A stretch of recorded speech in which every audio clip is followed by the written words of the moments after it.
Who are a few of the most annoying people in society? Let's find out. Starting with number 5, another trashy streamer. Controversial streamer Andriy Biram, better known as Melstroy, engineered a night of chaos during the Champions League final, with the winner participating in the World Cup, leading to multiple arrests. Biram, who has 680,000 subscribers and is based in Russia, incited mayhem by promising his viewers a chance to win 260,000 euros if they stormed the pitch during the match while wearing Melstroy branded shirts. And our boy got his wish. Several fans invaded the pitch that day, and they were all wearing dumb-looking Melstroy branded t-shirts. But Melstroy's plan probably wasn't going to work, since TV stations have a policy of not showing pitch invaders, and people in the stadium were probably too far away from the action to see the stupid tease. However,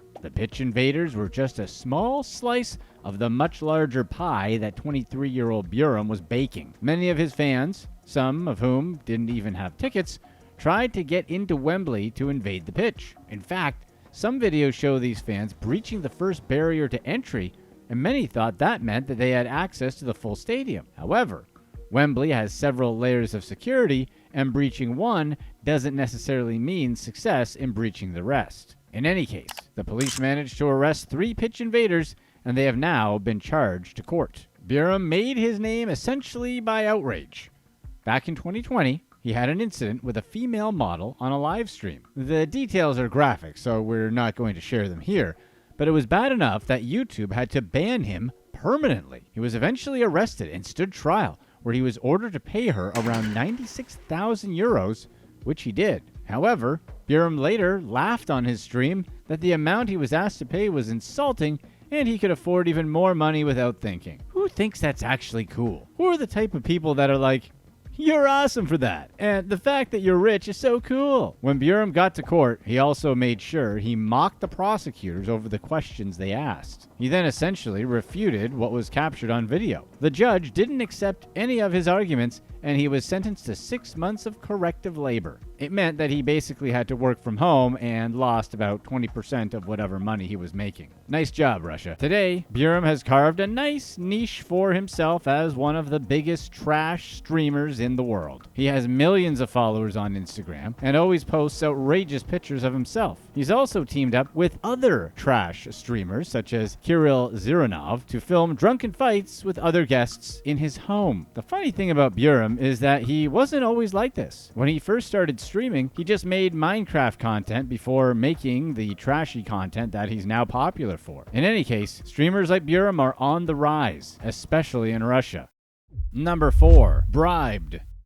Thousands of euros, which were proceeds from bribes from Qatar and Morocco, were found in the apartment of Eva Kaili, a vice president of the European Parliament. Kaili was seen as a rising star in the EU and in Greece because of her quick climb up the political ladder. She had already become one of the 14 vice presidents of the Parliament, and her stock was only going up. What the European people didn't know, or did know but couldn't do much about, was that Kaili was also heavily involved into corrupt practices. The European Parliament is a lawmaking body of the EU, and members of the parliament are usually selected from member countries. Kaili, who's from Greece, became a member of the Greek parliament in 2007. Then, 7 years later, she was elected to become a member of the European Parliament. As a member of the European Parliament, Kaili worked on AI, cybersecurity, and blockchain. A lot of her work was based on trying to control tech giants Facebook, Google, and Apple. She also worked really closely with her sister, Mentanella, who ran a think tank that focused on the impact of law on new technologies. You'd think Kaili's work to rein in the excesses of uncomfortably rich tech giants would blind her to the allure of bribes. And maybe she is when it comes to tech, but when it's silly things such as human rights violations, she's like, meh. Kaili had been oddly vocal in her support for Qatar and their causes,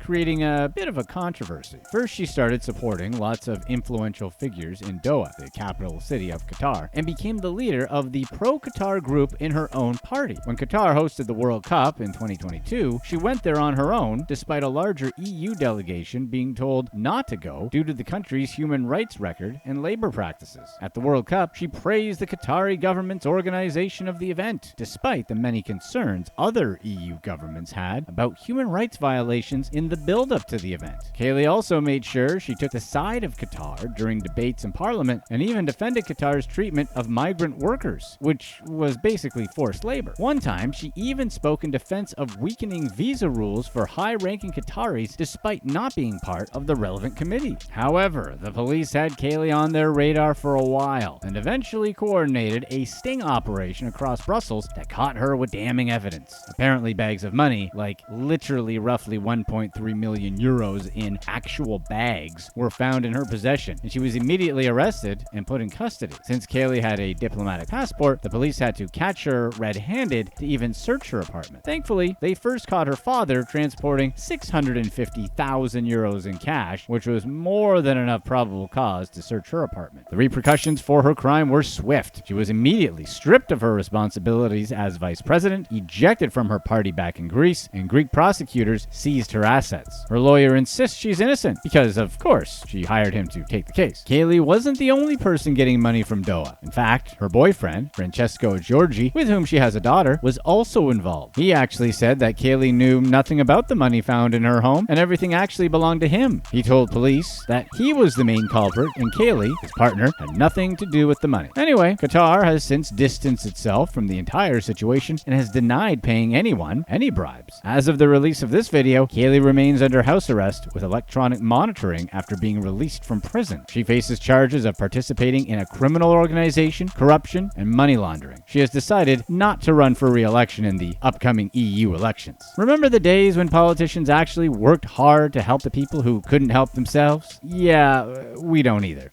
Number 3. Weird vibes. Jared Ravizza was arrested after going after 6 people, 4 of whom are kids. Police suspect that he may also be responsible for the passing of his roommate. Before he was arrested, Ravizza was living a fairly normal life. At least that's what he said in interview. He claimed to be a male model and said he was CEO of his own marketing company, the Ravizza Group. He had glamorous pictures on Instagram, owned a white Ferrari and a black Porsche. But what many people didn't know was how Ravizza was dealing with his own demons. Before going on his crazy crime spree, he had a mental breakdown that resulted in him going after his father. He underwent a mental health evaluation after the incident, but his doctors somehow didn't think his case was serious enough. Perhaps they should have held him in the hospital because soon after that incident, he went on a crime spree. Jared's crime spree began when he went into a movie theater where a few kids were watching the movie If, and he lunged at them with a big knife. Again, the details of this are graphic, so we're not going to get too much into it. But one crazy and weird detail is that he was laughing the entire time. Ravizza fled this theater and continued his crime spree at a nearby McDonald's where he went after 2 more people. Thankfully, none of his crimes were fatal or life-threatening for his victims. By then, the cops were already on his tail, and he led them on a long chase that finally ended when he crashed his Porsche. After his arrest, police then discovered Jared's roommate's body in the house they were sharing. Since Ravizza was the last person to see his roommate alive, police have also named him as the prime suspect in that case. It probably didn't take them much detective work, you know? Ravizza was going through specific lifestyle changes before his crimes. Months before the incident, he had applied to change his name from Jared Ravizza to Jared Love Jones. He had also been referring to himself with female pronouns on Instagram and had stopped wearing masculine clothes. Instead of shirtless selfies showing his physique, Ravizza started to wear lip gloss, face glitter, and painted pink nails. At the time of this video, Jared Ravizza is facing trial after getting hit with multiple charges. The court has ordered a competency examination to determine if Ravizza is even fit to stand trial. Does anyone else get the vibe of the Buffalo Bill character from Silence of the Lambs from this guy? Number 2. Serial heartlessness.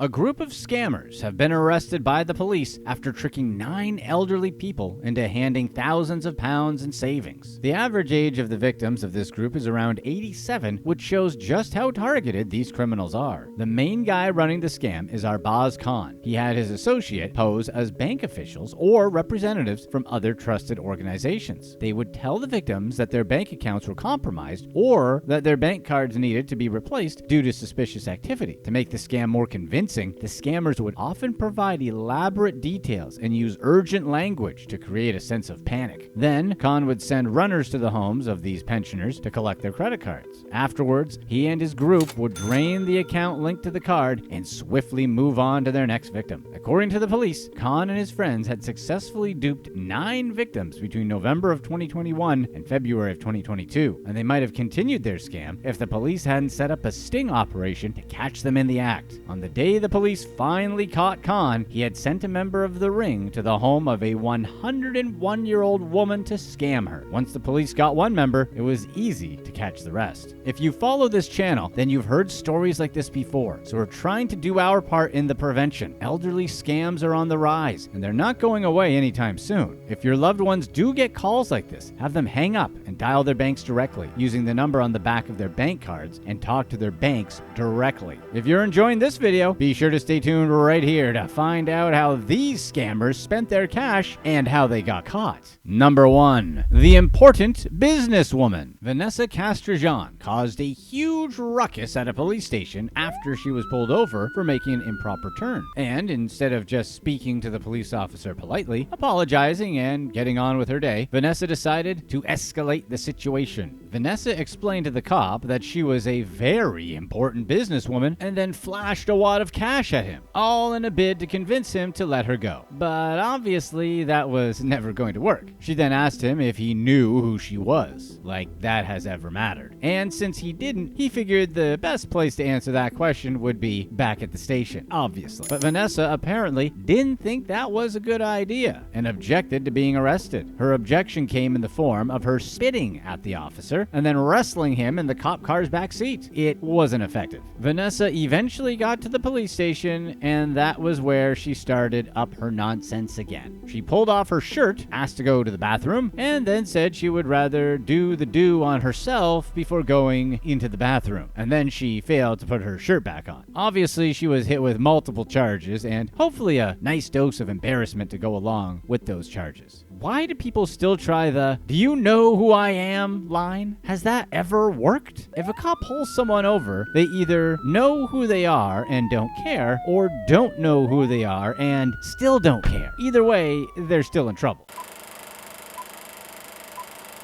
Who are some of the scammers with the most ridiculous lifestyles? Let's find out and get started with number 4, Hushpuppy. Nigerian social media influencer Ramon Abbas, known as Ray Hushpuppy to his 2 million Instagram followers, was accused of operating several international online scams involving money laundering. Abbas grew up in a poor neighborhood in Nigeria called Lagos. His mom worked at the local market, and his father was a taxi driver. Abbas started selling shoes and clothing out of the back of his car in Nigeria for some extra money. Eventually, he became successful enough to open a few stores throughout his town. But everyone in town knew that Ray was really making his money online through cybercrime. Locally, he was called a Yahoo boy, or someone who makes their money through internet scamming. While he claimed to make his money through the local fashion industry, Ray was laundering hundreds of millions of dollars. In 2014, Ray left Nigeria for Kuala Lumpur, where his Hushpuppy persona really started to take off. A while later, he moved to Dubai, where he posted photos of himself donning designer clothing in luxury cars or private jets. Some of the items that made Abbas's Instagram page included a Bentley Bentayga, Gucci t-shirts, and Richard Mille watch. He never failed to include an inspirational quote about his success in his Instagram captions. Back in Nigeria, Ray's wealth turned him into a celebrity. Photos circulated of him with famous Nigerian musicians and politicians. However, Nigerian news outlets began to speculate that Ray was a Yahoo boy. In one scheme in January 2019, Ray and his co-conspirator laundered $15 million that North Korean hackers stole from a bank in Malta and funneled the money to banks in Romania and Bulgaria. In another ruse, Ray and a partner attempted to steal $100 million from a Premier League football club by intercepting payments with fake emails. Abbas admitted to defrauding someone in Qatar out of a $15 million loan that would have been used to build a school. Over a period of 18 months, Ray laundered over $300 million, and authorities began to notice. The FBI had their eye on Abbas since 2019. When one of his co-conspirators got caught, Ray knew he was in hot water. Based on Nigerian news articles, text conversations between Ray and his co-conspirator, plus his flashy social media page, the FBI garnered enough evidence to make an arrest. The Dubai police caught up to Abbas in June 2020. Police barged into his apartment and placed him under arrest. He was held at a federal detention center for months. Still, that didn't stop people from wanting to watch Ray's life. In fact, it garnered him even more fame. He gained an additional 300,000 followers after his arrest. 2 days before, he uploaded a photo of himself with a white Rolls Royce. In April 2021, Ray pleaded guilty to conspiracy to engage in money laundering. The following November, a federal judge in California sentenced him to more than 11 years in prison plus $1.7 million in restitution for his victims for money laundering and internet fraud. It looks like this puppy was hushed for good. Number 3. Elizabeth Holmes. Elizabeth Holmes made her fortune through a biotech startup called Theranos. The blood testing company claimed to use a special device that could detect diseases in blood samples faster than anyone else in the world. Investors and patients bought into Holmes's lies. It was later discovered that the devices did not actually work. Holmes has claimed that she truly believed in her mission and had scammed herself just as much as anyone. The prosecution countered that Holmes knowingly conducted business and raked in profits while knowing that her biotech company was a complete sham. Even during the trial, Holmes didn't cut corners on her life of luxury. Holmes lived with her partner, Billy Evans, a hospitality heir, living in the Green Gables in Silicon Valley. As one of the most expensive estates in the country, it's worth $135 million. The pair lived in a 9-bedroom home on a 74-acre property with 4 pools, a tennis court, flower and vegetable gardens, and reservoir. The estate was built in 1911 and is a well-known hosting venue for politicians, royalty, and Silicon Valley celebrities. But that wasn't their only property. Holmes and Evans continued to rent their luxury apartment in San Francisco for $5,000 per month, even after Theranos shut down in 2018. The apartment is located on the famous Lombard Street. Holmes was set on buying a Siberian Husky. She flew first class across the country, was chauffeured to a top-of-the-line breeder, and purchased a 9-week-old puppy that she named Balto. During work, she and Balto were often picked up by a private driver, sometimes with personal assistants and security guards in tow. Balto was allowed into the Theranos labs, which made scientists complain about potentially contaminated samples. There were frequent concerns over dog waste in a supposedly sterile facility. Vanity Fair reported that Holmes had 2 drivers, 2 security guards, and 2 assistants. She was driven everywhere and had an assistant on call 24/7. She also had a personal publicist who she paid $25,000 per month. But in the end, many of her employees just became dog walkers for Balto. Holmes frequently traveled via private jet. When the business started to face financial woes, she reluctantly agreed to downgrade to business class on commercial flights. The Theranos headquarters in Palo Alto cost $1 million per month in rental fees. When designing the facility, Holmes reportedly spent $100,000 on a single conference room table. One of the boardrooms had screens that descended from the ceiling. Holmes quickly had to sacrifice her bougie lifestyle after Theranos went bankrupt and she went on trial. Holmes was convicted in November of 2022 on 4 counts of criminal fraud and got 135 months in prison. Those prison linens are going to be a huge disappointment.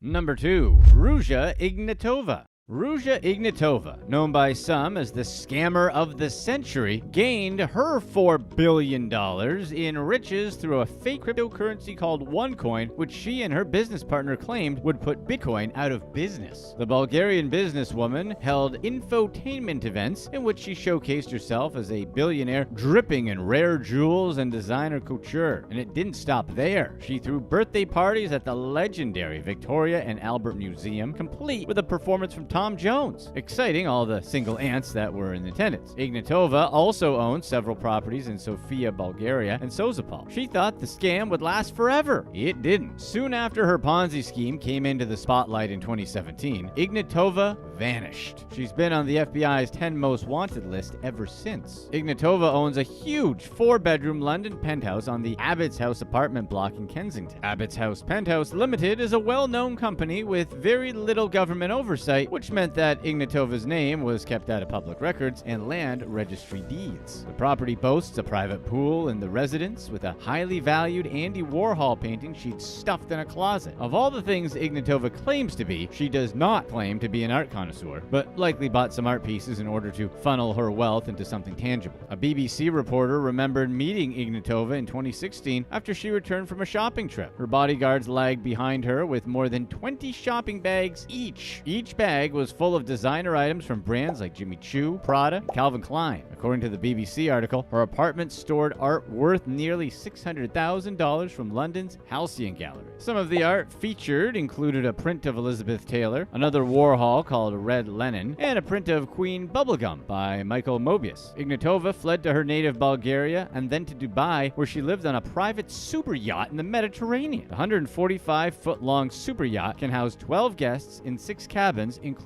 1 master bedroom, 1 VIP, 3 double, and 2 twin rooms. There is also a gym, sun deck jacuzzi, and underwater observation post on board the ship. In addition to her London penthouse and a multi-million-dollar private residence in Dubai, she invested $2.5 million on the coast of Bulgaria in a town called Sozopol. Apparently, her new home includes a small private beach, a vineyard, a children's playground, and a large swimming pool. This is Ignatova's summer home. She also bought a 3-story building next door to serve as her guest house. Police warned that Ignatova likely got plastic surgery to change her appearance and evade capture. But in January 2023, Ignatova unexpectedly came out of the woodwork to list her London property for sale. She put it up for sale with an asking price of $15.5 million, which she later reduced to $13.6 million. Even though Ignatova bought the property under a company name, a new law required her to come out of hiding and be named in full as the beneficiary of the company. The listing suggests that Ignatova is still alive, even though her whereabouts are unknown. It makes it easier for authorities to freeze her assets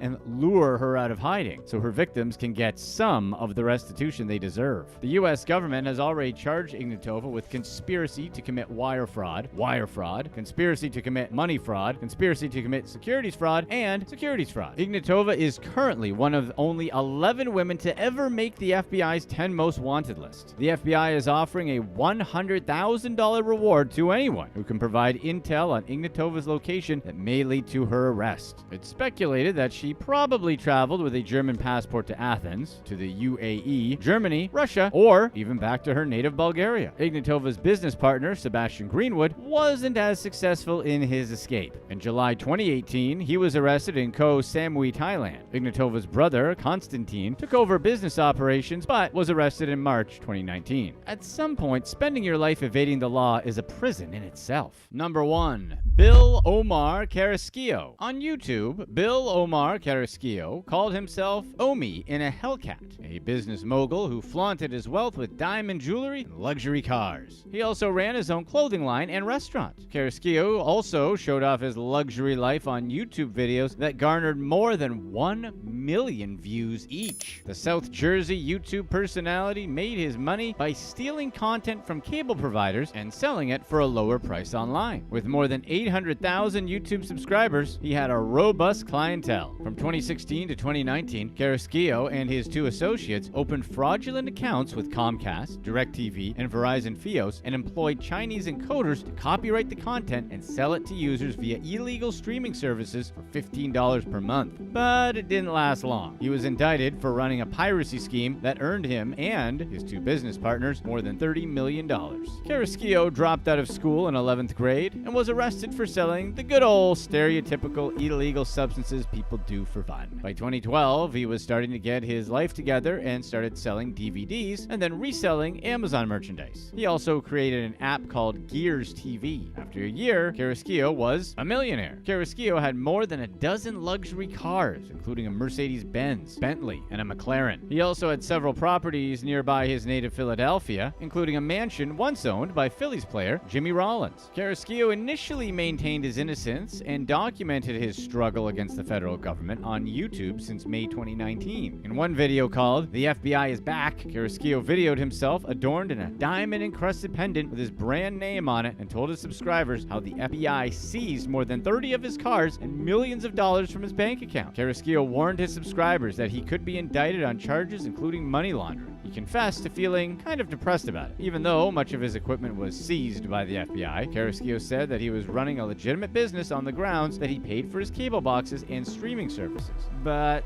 that wasn't going to fly. Eventually, Carrasquillo admitted his involvement in the scam on a video he uploaded to his YouTube channel. He said a behind-the-scenes clip from Disney's Pixar encouraged him to admit his guilt because it showed some of the hard work that goes into making a film. It reminded him of the frustration he felt when people started knocking off his Reloaded clothing brand. In another video, Carrasquillo pleaded with the government to not put him in jail. He promised that he wasn't a threat to society and would pay back however many millions of dollars he owed. He posted bail the same day he was arrested and promptly uploaded a video thanking his friends and fans for their support. Carrasquillo ultimately pleaded guilty to several charges, including copyright infractions, wire fraud, money laundering, and tax evasion. Police seized a bank account with more than $5.2 million in addition to several cars, including a 2018 Mercedes-Benz with $80,000 cash inside and a 2020 Bentley Continental with more than $20,000 cash inside. The indictment states that Carrasquillo and his associates must forfeit nearly $35 million in assets, including more than 50 cars and motorcycles and several of his properties in Philadelphia. If convicted, Carrasquillo faces up to 514 years in prison. The case is ongoing as of February 2023, but it doesn't look good. Big Cable always gets their man. Click to watch one of these next videos. Let us know in the comment section what you'd rather have: free rent or free food for life.